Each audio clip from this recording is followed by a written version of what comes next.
పున్నం ప్రభాకర్ బలపరిచిన అభ్యర్థి మన ఖచ్చితంగా కూడా పనులు కావాలంటే కనబడుతుంది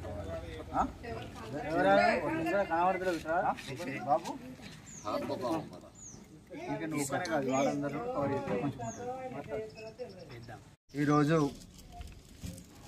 జమ్మికుంట మున్సిపల్ పరిధిలో 19వ వార్డులో కాంగ్రెస్ పార్టీ బలపరిచిన అభ్యర్థి వెల్చాల రాజేందర్రావు గారి చేతి గుర్తుకు ఓటేయాలని ఈ ప్రాంత ప్రజలందరినీ కూడా కోరడం జరిగింది.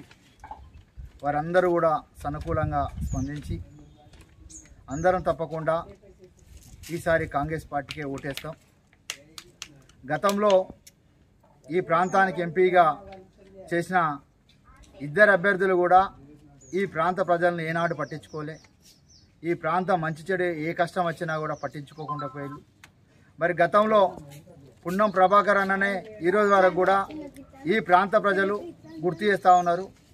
ఎందుకంటే జమ్మికుంట ఆదర్శ రైల్వే స్టేషన్ కానీ మరి కరీంనగర్ టు తిరుపతి వెళ్ళే ట్రైన్ కూడా తనే వేయించడం జరిగింది పున్నం ప్రభాకర్ గారే.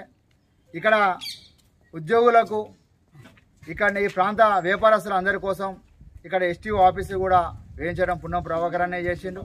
అనేకమైన అభివృద్ధి పనులు ఆనాడు ఎంపీ పున్నం ప్రభాకర్ ఉన్నప్పుడు జరిగినాయి తప్ప మరి వీళ్ళిద్దరూ గతంలో ఎంపీగా చేసిన వీళ్ళిద్దరు ఇప్పుడు చేస్తున్న బండి సంజయ్ కానీ గతంలో చేసిన వినోద్రావు కానీ ఈ ప్రాంత ప్రజలు ఏనాడు పట్టించుకోలే.